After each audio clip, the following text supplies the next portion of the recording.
പെരിങ്ങോട്ടുകര കാനാടിക്കാവ് തിറവെള്ളാട്ട് മഹോത്സവത്തെ വർണ്ണാഭമാക്കി തൃപ്രയാർ ശ്രീരാമസ്വാമി ക്ഷേത്രത്തിൽ നിന്നുള്ള അഭിഷേക കാവടി വരവ്.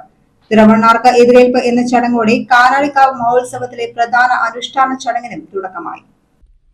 തൃപ്രയാർ ക്ഷേത്രത്തിൽ നിന്നുള്ള അഭിഷേക കാവടി വരവിന് ഒരുമണിയൂർ പുരുഷോത്തമൻ നയിച്ച നാദസ്വരമേളവും ചാലക്കുടി അസുര കലാസമിതിയുടെ ശിങ്കാരിമേളവും അകമ്പടിയായി. നോർത്ത് പറവൂർ ശ്രീ വിനായക കാവടി സംഘത്തിന്റെ ചെണ്ടുകാവടിയും കൊട്ടക്കാവടിയും പാടൂക്കാട് രാജേഷ് കുട്ടപ്പൻ ടീമിന്റെ പീലിക്കാവടിയും അഭിഷേക കാവടിയും വരവിനെ വർണ്ണാഭമാക്കി.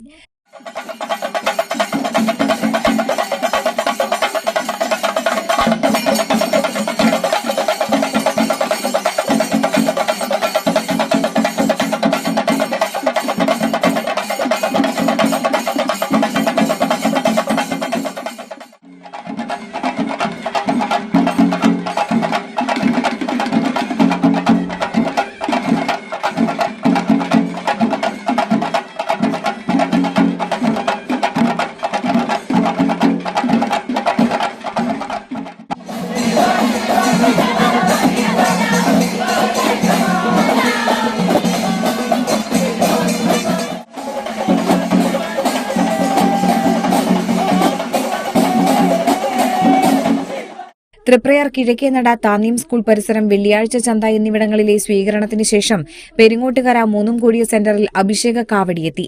ഈ സമയം ആലപ്പാട് ശ്രീ ശാസ്ത വനിതാ സംഘത്തിന്റെ ചിന്തുപാട്ട് അഭിഷേക കാവടി വരവിന് അകമ്പടിയൊരുക്കി. അഭിഷേക കാവടി വരവ് പിന്നീട് കാനാടിക്കാവിൽ എത്തിച്ചേർന്നതോടെ അഭിഷേകവും തുടർന്ന് വാദ്യമേളങ്ങളോടെ കാവടിയാട്ടവും നടന്നു. തിറമണ്ണാർക്കെതിരേൽപ്പ് എന്ന ചടങ്ങ് ക്ഷേത്ര മഠാധിപതി ഡോക്ടർ വിഷ്ണു ഭാരതീയ സ്വാമി നിർവഹിച്ചു.